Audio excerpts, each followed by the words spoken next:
Good morning, good afternoon, good evening, colleagues. Welcome to the LGMA webinars for December 2024.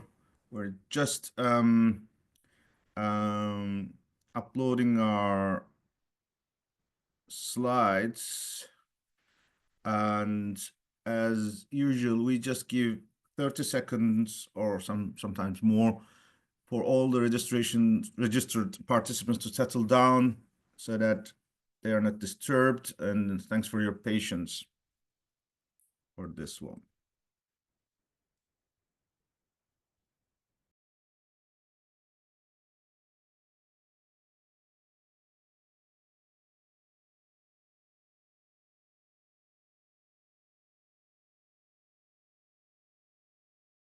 I think we have reached to our list of this round of webinars. Participants registration is completed. Once again, good morning, good afternoon, good evening. My name is Yunus Arikan. I'm the Director of Global Advocacy at ICLE Local Governments for Sustainability. I'm delighted to lead this webinar on behalf of the local governments and municipal authorities constituency in my capacity as the focal point of our LGMA constituency. Um, just a couple of housekeeping rules. This webinars has been recurring every month on the third Wednesdays, and it's widely announced so that we usually take a brief background information, and every webinar we review what has been achieved in between the last webinars, and of course this time we will focus on COP29. And we will end up with a debate or a discussion on the review of our roadmap towards COP30. These webinars are recorded. It's repeated also for the Western and Eastern hemispheres. And then you receive, after those conclusions, the mailing that includes the recording. It is also available on our YouTube channel, as well as the presentation. We usually recommend you to take us through the end of the slides, but in case there's any urgent issues, you can type in chat box or Q&A box so that we can take into account when responding. Sometimes we have guests. Today, I will be joined with my colleague Ariel Dekovic from ICLE's communications manager and then the working group of LGMA on communications, as well as my colleague Kata will lead us also on the multi-level action and urbanization pavilion. We had so many participants who have been involved in the agenda, so we would be very happy to take them on board in a panelist mode when there are in additional points they would like to raise. So let's proceed with this proposed agenda, and so just a reminder of ourselves in terms of a background. We are the voice of subnationals, cities, towns, regions in the UN climate negotiations since '95, and of course we contribute both in the negotiations but also action agenda. We collaborate with the presidencies and we support them in making them ensure that their initiatives are complementing what we have been achieving over these years. And of course, we also interact with the parties because they are the ones who are adopting decisions. And we have a group of friendly countries who have been supporting multi-level action and urbanization, both at home and both in the UNFCCC process. You see those lists. We just would like to remind that today is the last webinar of 2024. So when you receive the mailing of today's webinars links, we're also trying to make sure that you receive the entry calendar dates for 2025, and we recommend you to register yourself once again in order to receive this in your calendars. Once you receive in one of those 10 a.m. or 4 p.m., you are automatically registered throughout the year. So a new calendar year will be coming up. And we also have our bulletins. Monthly bulletins. Obviously, during COP29, we made it daily, and the last LGMA bulletin will be issued next week, and my colleague Ariel will also give more updates on that. This will be our wrap-up of the year. On the UNFCCC processes, we are talking about 4 phases until COP29. That was how we interpret. I think this is still the same. There is not a major change. Of course, we are looking for Belém now. The first phase was where we were recognized as a major group, but constituency interactions was very, very at the beginning, and we were building on the Earth Summit. But in that first decade or so, we were relatively less active because there was lack of recognition. The Convention and Kyoto Protocol, when the nations were starting to write a new agreement to be concluded in Copenhagen, we kicked off our roadmap, advocacy roadmap, with a vision for recognition, engagement, and empowerment. That was, of course, a journey, especially after Copenhagen, which has changed. It's a bit adjusted with the Copenhagen results, and we have even accelerated our work so that we reached to Paris Agreement. And starting from Paris Agreement, we have increased engagement into with the recognition of our all levels of government. We have more engagement inside the UNFCCC process, outside the UNFCCC process. In Glasgow, we have multi-level action also in the Glasgow Pact as in a preamble.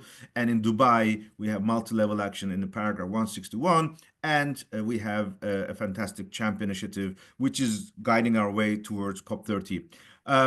I'm not going to do details of this COP28 outcomes because we will focus most of our time today on to COP29. But it's important because these are still valid. Yes, there may be some reluctant to bring these languages, but it is adopted, it is there. So it's not that all of them are gone. So we are still bounded with these outcomes, and there are still very ambitious outcomes encompassing all commitments, but also inclusive in terms of bringing new topics, and of course, multi-level spirit of COP28 and Dubai is still there, or your Emirates consensus is still there, and we have already moved forward, especially with our implementation of CHAMP and others. This was our transition, obviously. This by the beginning of the COP in Azerbaijan, Emirates' role has been concluded, so they hand over the baton to Azeri presidency. But obviously, this time is unique because we have the troika of the three COP presidencies. And therefore, of course, officially Azerbaijan is in charge, but Emirates colleagues will also be involved in the troika. But of course, we may need to update this slide in the sense that during the negotiations, Azeri presidency made an interesting move. They said that they will not propose a cover decision, and they have invited UK and Brazil to lead the negotiation. And of course, UK's role is interesting. They were the COP26 host, but they were not part of the troika. And bringing them on board is both making a connection to Glasgow, which was a COP where numerous ambitious, but also it's from the global north, one of the most powerful and stable country, and especially on climate ambition. And of course, Brazil, as the incoming presidency, has always been legitimate and a strong partner. So interesting mechanics are moving forward.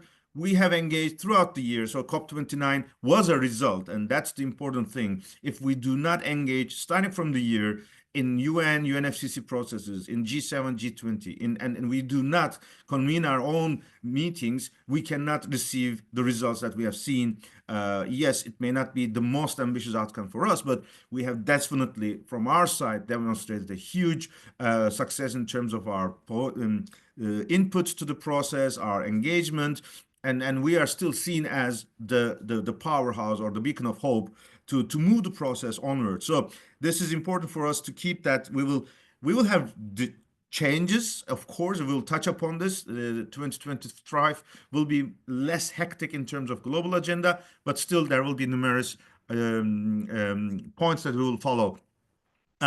We came to the Azerbaijan, Baku, with a strong unity among our diverse partners of the LGMA constituency.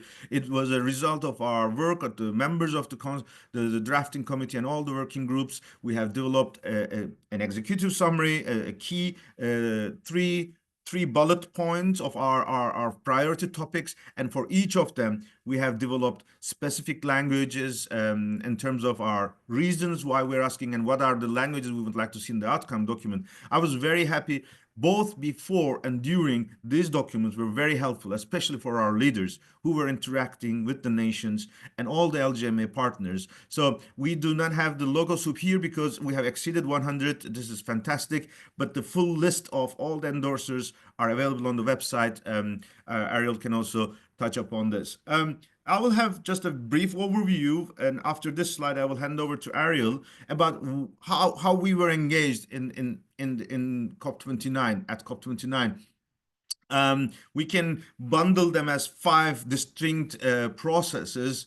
First of all, we were there to deliver our statements. It was in a number of different settings. We had our press conference.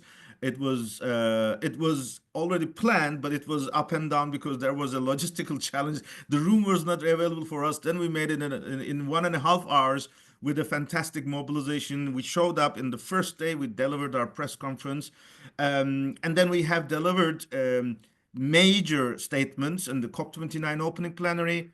In the middle of the 2 weeks, at the end of on Saturday, we delivered at SP61 closing. Then on the second week, on Wednesday, we have the COP29 high-level segment, and then we did not verbally make a statement at the closing because it was very early hours of the day. But we made our statement available online, and it's also updated. These are important because these are all recorded. These are all available in the UNFCCC links, and these are really our basics of what we have achieved, or what we have asked and what we have achieved, and how we assess the results. We had an important meeting when the Leaders Climate Summit was happening. We had our own LGMA special event. We are very grateful for the UNFCCC also to offer us a venue that is giving us the opportunity for a very lively debate with so many diverse leaders. And throughout the negotiations, there were some dialogues where our leaders were able to interact, be it open dialogue or be it in ministerials. So that is our official engagement in terms of our reflecting our wishes. Then we have multi-level action and urbanization pavilion for 2 full weeks. It's the global stage. It's our home. And we will go into the details with Kata, how we were engaged, how we used this space in the most appropriate and most ambitious way. And we were very grateful for all our partners involved in that. We had spatial work streams. The third year in a row, we had ministerial meeting on urbanization climate. This was fantastic leadership from UN Habitat and COP29 presidency, where we as LGMA mobilized the speakers from local and subnational leaders, mayors, governors, both at the opening, but at the high-level opening, and in the roundtables, which was unique this year. And it was really elevating our engagement in this process. And we were hoping that this would be more embedded into process. It did not happen this time, but we will still keep this pressure, and we are hopeful the Brazilian presidency may introduce additional features for that. And Marrakesh partnerships, again, bringing the global action agenda with high-level action champions. We were grateful to work with them, to engage with their events. So that's the third bulk of our engagement. And of course, in the Blue Zone especially, we had numerous pavilions by parties, by other stakeholders. I remember China Pavilion. I remember the Brazil Pavilion. I remember the Buildings and Construction Pavilion, and so many others opened space for us, and our leaders, our partners were intervening. That was really giving us that our messages spread around the whole Blue Zone. And of course, these were nice things, but the reason why we were in Baku is to influence the decisions and outcomes. And throughout the 2 weeks, especially this year, we were very active. I think every year our advocacy is getting more professional and much more results oriented, and we are making much more targeted interventions. So we have we have followed several work streams. Of course, we could not follow all of them. But there are several points like mitigation work program, particularly focusing on cities and urban. It's an issue that we have followed a lot, and we were very happy. The outcome document at least makes a bit more substantial outcomes. There were moments where there was not possible, so at least this is done. Finance, we have contributed to debate on adaptation. We followed and loss and damage as well. So the negotiation text, we have provided our input. Um, and maybe now I give the floor to Ariel to take us through our how all these have been communicated inside and outside and across the world. And she will also take us through how we have made this available. So Ariel, the floor is yours. Thanks so much, Eunice. Good morning and good afternoon to everyone. Great to be with you in this final meeting before the end of the year, and to have COP behind us, to be honest. Um, yeah, I think, we have, I wanted to share with you this list here, of course, that have all of our comms outputs, because first of all, it should be recognized that this was a tremendous effort from all of us together. And I really want to first recognize that, how much we have advanced, I think, in our ability to collaborate on comms in a kind of collective action way. Obviously, the vision for our team is basically to be enablers of all of you, to be enablers of the constituency, and it really does rely on your participation, of course, to be successful. So I think that we have really come to a point where our ability to do the daily mailers and have them be very relevant with very timely information and kind of in in the moment information that allows everyone to kind of move together in a coordinated way has really come quite far since our first efforts at this maybe 5 years ago. The LGMA joint position also, I think, as Eunice was saying, as a document was super utilized this year. So it wasn't just that we, came up with this position and put it out there and then kind of waited to see what would happen with it. I think it really, through the efforts of everyone who drafted it and the feedback that we got, and then, of course, then actually using it proved to be a very useful tool in our toolbox. Of course, we expect to do it again next year. And I think, again, we'll kind of note the learnings from this year. One of the um, main takeaways I had this year was really mobilizing for translations for next year to make sure that we bring it in many different languages for all of the parties so that it's as easy and relevant as possible for as many different languages, speakers as possible. We also this year innovated with the daily video briefings. So obviously, Eunice and other representatives from the LGMA are giving the daily briefings at the pavilion, but we wanted to find a way to bring those in a very, again, timely manner out to the constituency to make sure that everyone was kind of following along at the same pace. And we had a lot of participation from multiple different LGMA reps in that. And again, I think it was a very successful kind of expression of our coordination as a constituency. The other thing I would touch on are the different statements that we put out. So again, a lot of different participation from various organizations across the constituency to bring their leadership into those closing statements to provide quotes and really present again a united front on both what we were expecting from the COP at the opening statements and then of course our reactions to COP. So those are some of the certainly the highlights of the kind of constituency representation where I would say towards ourselves, but also towards the wider world, towards our national representatives that really kind of achieves the goal of showing the unity of the messaging of the constituency. In terms of the text inclusion recommendation documents, we'll show those in a moment, but those were text inclusions that we basically published. We sent multiple rounds of these inclusion documents to the national focal points under the header of the constituency on on the just transition, on the global stock take tax, on finance, and sometimes multiple rounds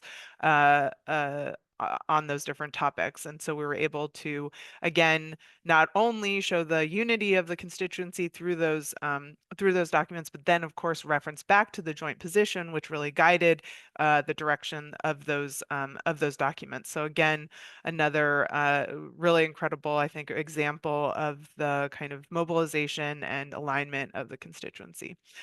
Just for your information, we did have a media partnership with Cities Today. We're obviously always trying to grow and strengthen the constituency. And so Cities Today is a good kind of outlet to reach the target audience of local and regional governments. And so we did a piece on our multi-level on the outcomes, kind of our summary statement on the outcomes, and then a story on the new Brazil NDC. And then the other other kind of outputs here. So you can go on to the next slide here.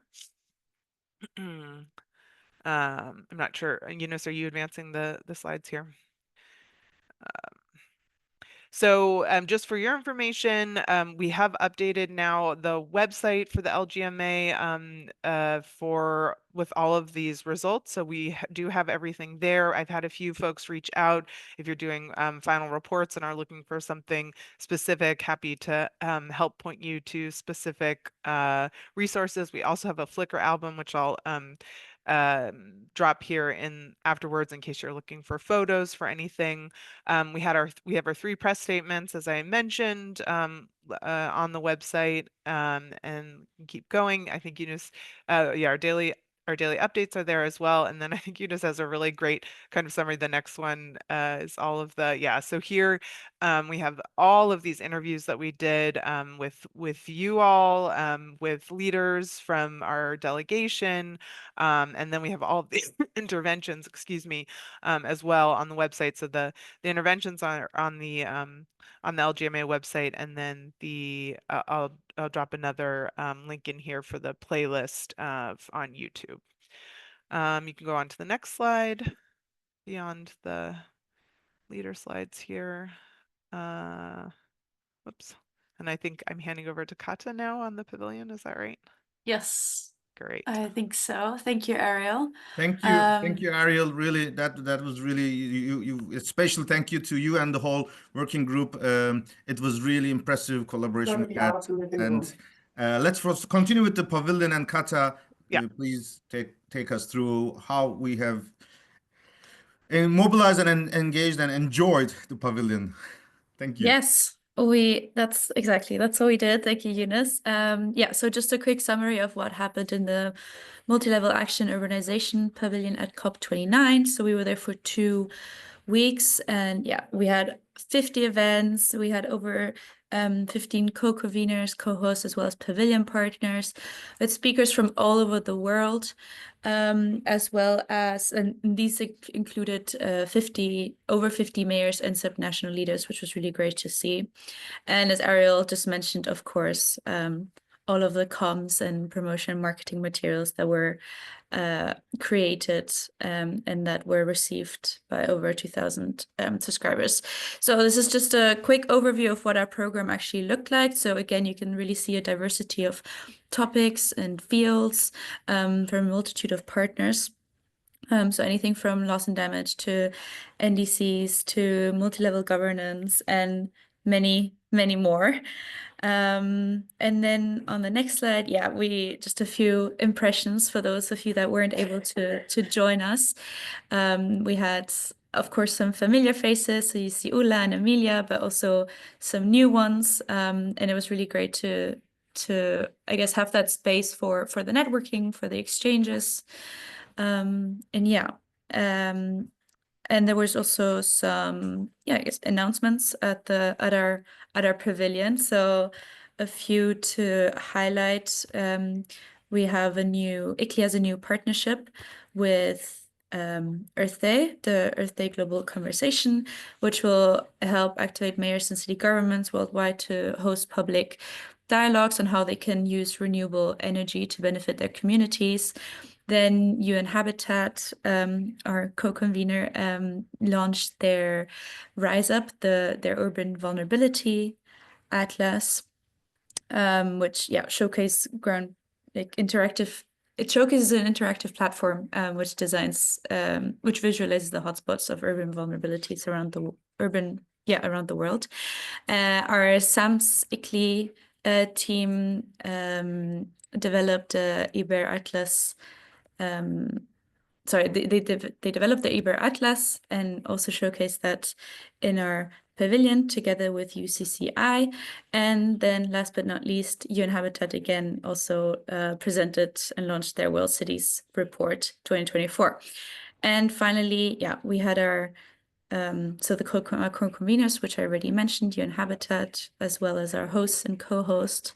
So we had the State Committee of Urban Planning and Architecture of the Republic of Azerbaijan, as well as the Ministry of Environment, Urbanization and Climate Change of Turkey, Ilbank Zero Waste Foundation and Bloomberg Philanthropies, and then our pavilion partners, which were which organized events and held events at our pavilion. Again, quite a diversity from Quebec, Canada, to Saitama, Japan, Suzano, Minas Gerais in Brazil, Scottish government, and many more. And I think that's all. That's a summary. Unless Eunice, you have anything else to add. No, But it I was think a busy 2 weeks. yeah, exactly. And Katza, under your name, of course, to whole ICLE events team who have run this pavilion so smoothly, as well as our co-conveners, both Skupa and Turkish partners from the Minister of Environment. They were also with us. We had a nice networking space. We also made use of our working meeting room available for our partners as appropriate to the extent possible. It was not easy. It was a challenge, but none of the participants have felt any of those things that you have gone through. So in that regard, we'd like to thank you all for running this so smoothly. And I think I just wanted to address that there were a number of partners whom we met on site. I remember, for example, you were mentioning about the new faces. For example, the mayors from Maldives joined us after hearing that we are in the pavilion, or they were already aware of us through the mailings, and they joined us on site. And we came across with Minister Inya Seriatu from Fiji, the high-level champion from COP20, COP 17. And we came across with Susanna Muhammad, and we had brought so many of our partners. So that shows once again the value of having a presence in Blue Zone. Of course, we will take also lessons learned. I think we were having some challenges that we did not have live web stream, but we compensated with our really very successful mailings, reaching out momentarily in the day after, also preparing. So these are all lessons for us how to prepare for Bellum and future. And we also are very clear that we are hoping to make it even space-wise bigger, much more features. This needs, of course, collaboration, partnerships, resources, but we are confident that with this experience and momentum, we are confident that we will go ahead. We have heard so many good feedbacks from all partners, but also the new ones who are eager to work with us. So just once again, the presence in these kind of negotiations, having 2 weeks, our daily briefings again made us possible that we strategize ourselves, we roll out our campaigns. They were all valuable, and that all contributes to the final success of our efforts. So once again, thank you all. So let's have some now a debriefing of this is what we have done, and now let's focus on what is achieved at the end, how we interpret the results. As you have heard from Ariel, that we have already released our statements and press releases, but we can maybe take another deep breath and bundle what can we take lessons for future. First of all, I try to compile them in three main headings, and then and add a conclusion, which is a bit longer term thinking, because we are in a new era. That's very clear. We have started, of course, just before we had seen we can simply explain that we have an early spillover effect of the Trump 2.0, not just the US only, but the whole global multilateral processes, immediate spillovers in some countries. We have heard Argentina pulling out. They removed literally. I mean, the Argentinian delegation left the COP in 2 days after it started, and we had our colleagues Pilar Bueno, who was part of the Argentinian delegation, but she could only stay there after changing her badges. And it's very clear, even after COP, we have seen what's going on in the negotiations in Busan in the plastics treaty, that it is also replicating with other processes. And it will not be over soon, and it can even go to new different extremes in the coming days, especially after inauguration. But the overall impact is that the there may be countries who can still continue to work at home, but the thing that is really becoming weakened is the global solidarity and global action.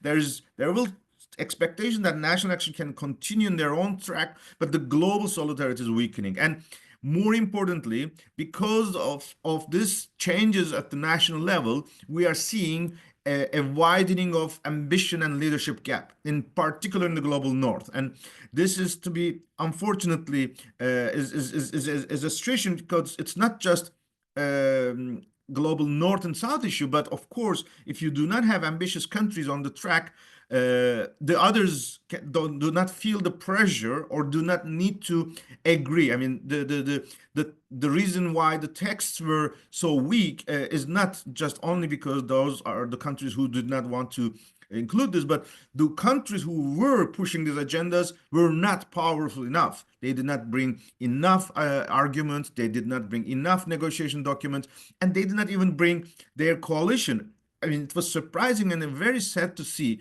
the High Ambition Coalition did not make one single statement throughout the whole process. It was an initiative of the EU with the small island states, and we have not seen them acting together. This means both EU and the small island debate cities were alone, and that really resulted that they were not able to push the others to be more ambitious. And of course, that's also the other point. There are, of course, comments and assessments of the way the COP29 presidency has led this process. But let's be clear, since the beginning, Azerbaijan COP29 presidency was a transition presidency. They were aware that it was not the peak of the COP, and they did their best to make sure key points like finance and mitigation were on the table. But it was also clear, just like we had discussed in the beginning, they were aware that the real peaking moment will come in Brazil, and they have brought the other global north, and they were saying that we are not the ones who would take a long-term processes, and therefore we just ask you to pave the way for your outcomes in Belém. They were successfully hosting this. First of all, let's accept this. In less than 6 months' time, they have managed all these plannings and mobilization. And in terms of political leadership, they were relying on those who are responsible to lead this process. So because of this weakness in the global leadership on ambition, the COP29 president's efforts were failing as well. The second thing is our role as local and regional governments is becoming more and more vital, especially when nations go inward, go backward toward their national processes. And here, compared to 5 years ago, 6 years ago, we are much better off. We're much better prepared. We have a fantastic paragraph 161 and the CHAMP initiative, which is now 74 countries, North and South. We have seen how they were embracing it. We have seen this in the Brazilian NDC. how an initiative can feed into the negotiations, and the results is seen in the document. And we have also prepared our response, like town hall COPs. It's even more important that this take up pace in the weeks and months ahead towards COP30. But we also have to make better use of outside UNFCCC processes, Urban 7, Urban 20, all our efforts in BRICS. We have to make sure that when the UNFCCC is weakening, we should continue to work at the national level and make more progress there as well. The third, and that was also a big discussion, you may have heard there were some statements, some positions announced by some prominent leaders who had roles in this process or outsiders. They were questioning the way UNFCCC is being designed. And we have also been asking this years and years. We have been telling them that we cannot continue this model, but this has to be officially kicked off by the Secretariat, by the inner processes, rather than external people just imposing this. And of course, it's not possible to postpone this debate anymore, because we are expecting, for example, Trump administration to withdraw from Paris Agreement, but it is not just the UNFCCC and Paris Agreement. We may expect a number of spillover effects to the UN in its entirety. And let's remember, 30% of the budget of the UN is coming from the US, and it will not be just the UNFCCC that will be damaged or that will need to be improved. Of course, every change, every crisis has possibilities that change may be good or worse. And that depends on the actors who are involved in this change. That means all stakeholders should come up with their own proposals, so that this should be not left to only those who would like to weaken this process, but it could also be an opportunity for us, like us or others, to strengthen this. But of course, we are aware it will not be easy, but we are for sure almost clear that we will not continue as it is. Be it even in Belém, we may not see the same way of engagement, the way the pavilions are designed. There are still rumors that Belém and Rio could still share the convening of the COP, either during COP or at pre-COP. The way the Leaders Summit will be run, the way the action agenda will be run, the way the negotiation will run, may have both logistical and also political changes. And as we said, some of those changes may be helpful, some of them may not be. So we have to be alerted and we have to be prepared. In that regard, I think one of our assets is that you have heard the Minister of Cities of Brazil, Ambassador da Costa. You have heard Ana Toni, Environment Secretary, and Marina Silva. They are continuously in touch with our partners in Brazil, cities and states, but also in the region and across the constituency. And we also are in touch with the Minister of Foreign Affairs in various processes. So this is giving us the power that we can still help to shape the future of this process, starting from Belém onwards. And of course, we will make use of our convening in Bonn in June as also a stepping stone for that.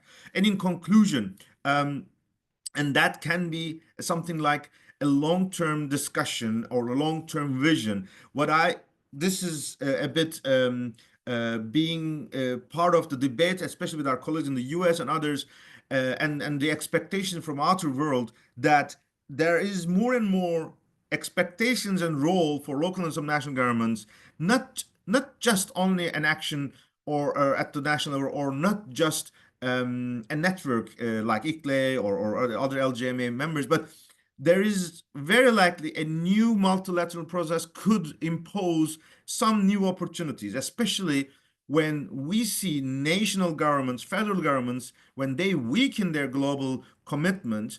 There may be a legitimate proposal from local and regional governments or subnational governments that they may need to step up their influence, their financial, political influence, and their community engagement to ensure that we are not protecting our climate in our own territories, but we are also responsible for planetary boundaries and global goods and global processes.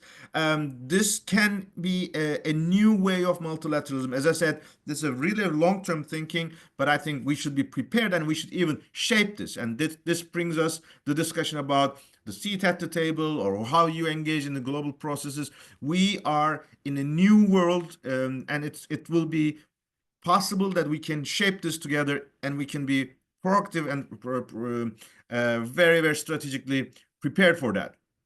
Under this condition, our key messages is our closing slides now. The vision we have started before the COP, the way town hall COPs are reaching to the communities to bring them to action, the way those town hall COPs can feed into the NDCs 3.0, the national processes, through the national associations, through their national processes, and the way they can use the LGMA, both channels, but space and the opportunities that could still feed into the UNFCCC is something that becomes even more valuable. Therefore, we sincerely recommend all our partners to embrace the town hall COPs, to work with all of us to make sure that this is a key door to open ambition and action in their national processes, but also a key process for the UN engagement of the LGMA constituency.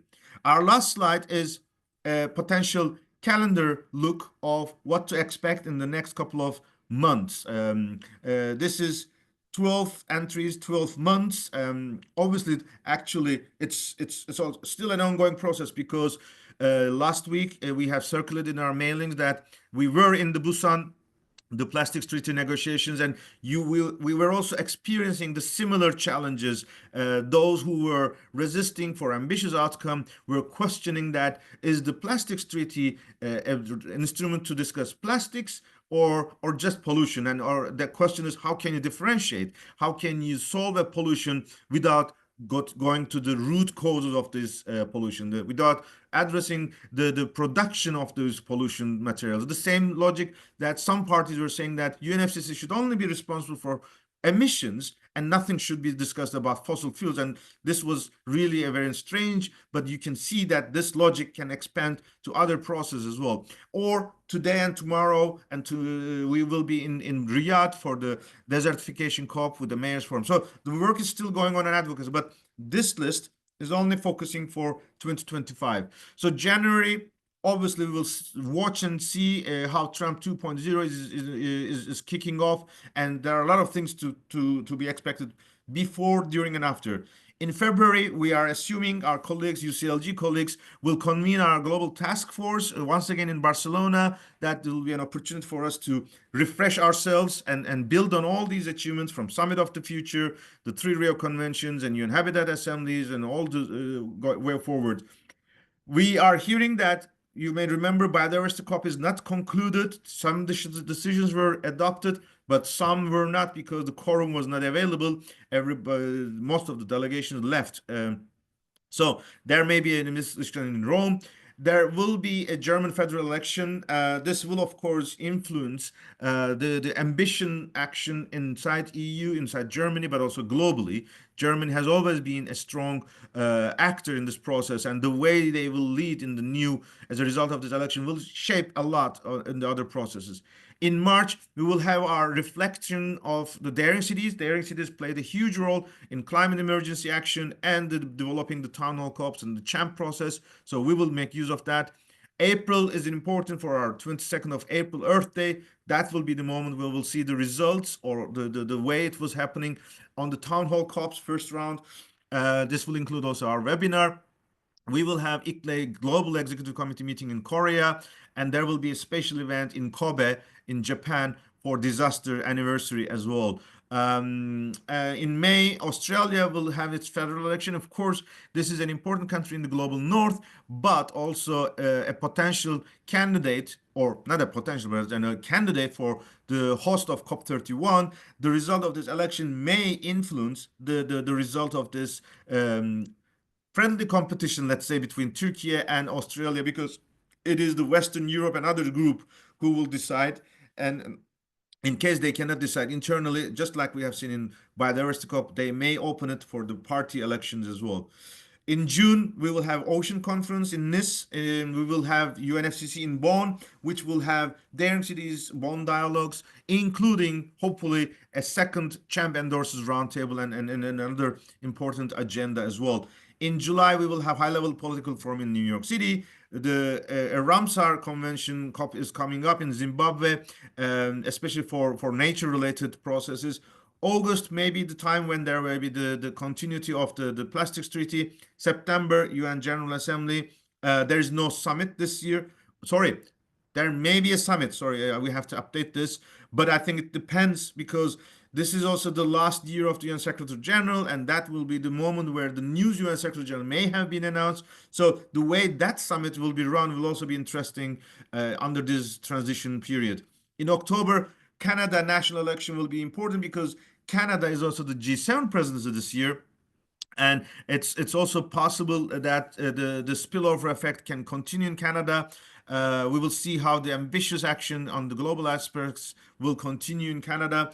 And pre-COP is expected, obviously. November is COP30. And we just heard yesterday the South African government, as the G20 presidency, has announced their leaders summit at the heads of state level will be held immediately after the conclusion of COP30 in Belém. Let's remember it was this year overlapping during COP. Next year in 2025 it will be after COP, which is sort of relatively, I think it's good because especially because of the social summit in Rio this year, our presence in Rio was in Baku was a bit weakened because it was not possible for our leaders to travel so long distances. So this year it could be more a sequencing. Depends, of course, when we will have the Urban 20 Leaders Summit, and our colleagues UCLG and C40 and South African partners will announce this soon, hopefully. And of course, we will also continue with Canada about when we will be convening the Urban 7 as well during the G7 President of Canada. And finally, this is something that's really extremely weird for me. We were also questioning what is the value having a seventh UN Environment Assembly immediately after Belém. It's really questioning, raising a lot of questions. Let's hope it will be for good, but obviously it will be a very difficult assembly. Most of the participants of the UN Environment Assembly, which is the Ministers of Environment, will already be heavily loaded in Belém in COP30. So let's hope our colleagues in UNEP will do their best to make sure that result-oriented UN Environment Assembly and we as a local major group will be there, of course, to raise our profile and ensure we contribute into this debate. So I'm very happy that we have reached to the conclusion of our presentation, and we are even having the chance to have 15 minutes of a Q&A. But more importantly, I have seen my colleague Lea Ranalder from UN Habitat who has joined us.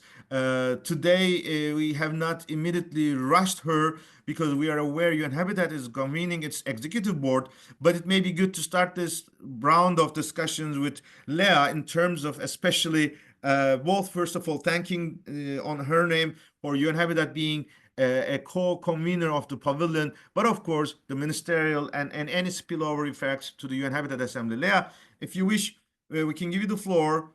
Sorry to push you in the last minute. If you have anything to show to us, we can also reflect it into the screens. But if not, we can also keep you relaxed depending on how and where you are now. Thanks so much, Yunus. Relaxed always sounds very good. Great to see and hear all of you post-COP. I hope you got some rest and relaxation after all of this craziness in Baku and in Brazil, wherever you were, and maybe some of the other COPs that are still taking place. So maybe just briefly, to be very frank, there is, of course, now a little bit of a spillover effect of COP, but also with here at the Assembly, at the Executive Board, but considering that it is taking place directly after COP, it's been rather reduced. I mean, we can expect a little bit of feedback being fed back to member states, which will also has been requested. There were also requests already coming in through informal preparatory working group consultations of the Executive Board, where also updates on COP and the road to COP30 have been requested. So maybe just to recap, in ministerial meeting, really a success, and I can only say a big, massive thank you to everybody here, to the entire cities community for showing up in numbers. You cannot believe the amount of WhatsApps I got until the day before from the presidency being incredibly nervous that this room will not be filled. And I kept saying, don't worry, the cities community will show up for this. This is so important. And you all delivered. So just a big, massive thank you and word of appreciation. It's been really great to see that happening for the high-level opening, but also for the 4 roundtables where we needed to have security in order to contain the masses, where there's, of course, always unhappiness if people don't get into the room. But I also say, if there is an empty room, we are also all unhappy. So just again, a big thank you. Maybe just to say in terms of the next steps, right now there is quite a big push to see how we can work around that continuity coalition. Brazil is really keen to make sure we can connect the dots between the different COPs moving forward. And that's, of course, the essence of that continuity coalition. And I think that's quite exciting for all of us collectively, because that means that there's an interest to not reinvent the wheel. That means we're moving towards an institutionalization of a ministerial meeting. I think I saw it also in the chat. Our new ED, being Brazilian, of course, can be a great lever and spokesperson for us collectively. She's really interested in making the COP30 in Brazil a success. She's, of course, very well connected to the entire political leadership there. So also just want to flag that as an opportunity to make sure that the agenda is well presented. We are starting to work with the presidency to see how we can support them in the urban agenda at COP30, connecting the dots, building on that continuity coalition, and of course, building also on that roadmap that Yunus has just now lined out. I'll leave it here. Yunus, you already spoke about the pavilion. There are plans to make sure that at COP30, we can really use this as almost as a hub to bring together cities and regions in Brazil, considering especially this, I'm going to say, volatile political landscape that we're currently walking through, and really showcasing also in Brazil that cities are there to deliver, and really using that as an opportunity to connect. Any questions? Please feel free to ask, but I'll leave it here and back to you, Yunus. Thank you, Leah. First of all these updates, and so happy to hear that you are still committed and alive after all this pressures and tiring 2 weeks and beyond. It's good to see the executive board of UN Habitat convening to this week. It will also give us some impetus on the way forward. And of course, let's remember we will come back to Baku again for the World Urban Forum 13. It was very widely discussed. It will be a great opportunity, especially this Baku Continuity Coalition, also making the bridges between conventions, but also the UN, other UN fora like World Urban Forum and UN Environment Day, World Environment Day 2026 to be celebrated. So there are a lot of opportunities. We will make sure that we are part of the leadership that glues these outcomes so that they are not faded out. Maybe while I was going through that, Leah, I know you are not the lead on that, but we are also saying that hopefully IPCC will also announce the lead authors, co-leads of the special report on cities. Are we expecting this to come soon? Do you have any information on that? I do. I actually know that some confirmations have already been sent overnight. So we should be expecting some public announcements on this rather sooner than later. And I can tell you, I'm not going to name names here, but I can tell you that some friends and colleagues from the wider cities community have been selected. Perfect. It's so good to hear that. Do you think the announcement can come before the end of the year? Yes, absolutely. Okay, fantastic. Let's stay tuned. Let's remember our next bulletin is next Thursday, 12th of December. Let's hope by that time maybe official announcement can come from IPC and we can include this as well onto this agenda. Good. I see a couple of chat box messages. I see an important question from Tajuddin Yusuf. Maybe I read it. I'm not sure whether he's still online. This year, COP almost neglected local climate actors. Cities, regions, and subnationals were hardly made available in Baku compared to COP28 Dubai. I was supposing there would have been active participation this year due to ambitious aspirations by local actors to proceed with LGMA. I tend to disagree with our colleague Tajuddin Yusuf. I'm not sure whether you were on site. As we discussed, we had said that we have more than 150 political leaders and more than 500. So we were a strong partner. But of course, the dynamics of Baku was different for everyone. The way the World Leaders Climate Action Summit was run was different. The way the ministerial meeting was run, timing was different, but we were there and our pavilion was there. So we will be more than happy to keep you connected. You can reach us to our email address lgma@iclea.org. We believe we were able to do whatever could be done under these conditions, being aware the differences of engagement between Dubai and Baku. But if you have any other recommendations and observations, feel free to share with us, and we hope to continue to connect to you. There are some feedbacks by Carl, Wright, Eva, Danya, and also first of all, Carl is thanking to us, to me, the team. That's great, and of course to Inhabited ED. Now I'm reading his message. Now much interest in UK on climate COP, which can build on political also with Starmer, Miliband government. On return from Baku, I have already spoken at 4 key post-COP events on London, plus BBC interview, one panel speaking alongside IPCC chair, which reminded me we need to keep an eye on IPCC report. Any news on who are the authors? Yunus, PS, new Commonwealth Secretary General, who the Commonwealth Local Government Forum will work with on from April 25 is Ghana Foreign Minister. Wow, congratulations for all these updates, Carl. Especially, yes, we are seeing UK is now the most safe resort for keeping ambition and of course being an active in the global north. Throughout the COP, we were observing how their influence was empowering this process. So it's really good to have you connected, other colleagues in England and UK. We look forward to your guidance on how we can work with the UK government, and we just received an update from Leah that the announcements are coming, and there is a number of urban gangs, urban champions in the list of authors. So we are happy that it will be going forward. And congratulations for the new Commonwealth Secretary General. We are looking forward to meet to him. Eva from CMR. And I'm applauding Carl, of course.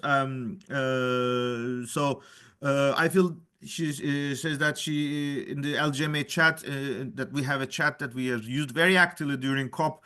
Those colleagues who are receiving our mailings on emails may have noticed that we did not share too much, but on site we were in touch with the mail group, WhatsApp group, and the daily bulletin. So this could be something that you may alert yourself in case you want to continue engage with us. Alert us so that we engage you in both the mailings of the bulletin and the WhatsApp if needed. Obviously, after COP, the WhatsApp will be less active and we will continue to rely on emails as well. So let's read from Eva. She says, I feel the LGMA teamwork is expanding very quickly thanks to Yunus, his advocacy and comms team, and the commitment of all partners of this constituency. The daily briefings were simply great. Also, the daily recordings. This has allowed partners at a distance to well understand our involvement. Again, thanks to Yunus and your team. Thanks, Eva, your support, your engagement. It's really great feedbacks, and we are very proud to lead this process together. And I take your compliment on behalf of all my colleagues in ICLE and the rest of LGMA. Danya, she was remote this time, high-level champion, cities, states, and regions coordinator, seconded from ICLE Africa Secretariat, CBA 19. CBA 19. Okay. Can anyone tell me what was CBA 19? Will also take place from 12th to 15th of May in Recife, Brazil. Informality, urban. Yes, this was one of the outcomes. This year's legacy is to introduce informality in the action agenda, and the city community, urban community is very active involved. ICLE is part of it, and others as well. So that's great to note that. Eva, yes, commanding once again to Leah for to UN Habitat, and yes, you should never be concerned about LGMA support to presidencies and UN Habitat. We will always be together. Community-based adaptation. Danya, thank you. I was asking whether other colleagues could also react. CBA 19, I don't know what the process is that. Is it a UNEP process? Is it? I think it's a legacy from our dear friend and our legend, Salim Al Hook. Probably that's the thing that he has created. Um, I think that's what you refer to. It's not an UN process, but it's more a stakeholder engagement process. Great. Any colleagues? Oh, we're already into our end of the time. I see Leah hands raised. Please, Leah, go ahead. I just wanted to say a quick word on the first question on unlimited participation.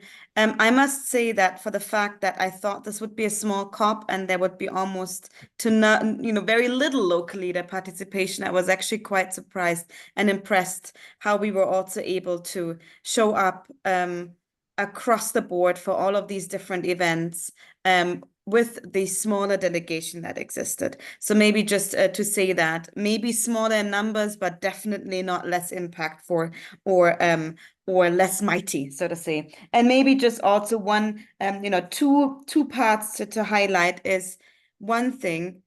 The ministry meeting on urbanization and climate change was the only one that took place in the plenary room, in the big UNFCCC plenary room, the only COP presidency hosted event. Sorry, just for clarification. And also to say, we were able to have a side event during the World Climate Action Summit, which also was really great to make sure that during the high-level segment, the topic of citizen urbanization stays on top of the agenda. So again, just big thank you. We had great leaders there, great local leaders. So again, with the small resources that we had, I think we were able to maximize really the impact across the board. Definitely. And I will update our slides. We should also remember Maimuna Sharif was the first active political leader who was able to address the world leaders on stage during the World Leaders Climate Action Summit. We were seeing some mayors addressing in different thematic areas, but she was the only one who addressed the leaders level. So that was also another supporting factor for us. So we'll update our slides according to this. And thanks for this reminders as well. And with this, I think there's another hand from an attendee. Danya is also. Okay, Danya. Sorry, Eunice and everyone. I just wanted to clarify the CBA 19 conference is hosted by IIED. And I just wanted to raise it because many of our LGMA partners have indicated their interest in the informality working group that has been launched, and that will also play an important role in making the link to urban informality at COP30 and developing outcomes there. So I just wanted to flag it as a key conference in the build up to COP30. Excellent.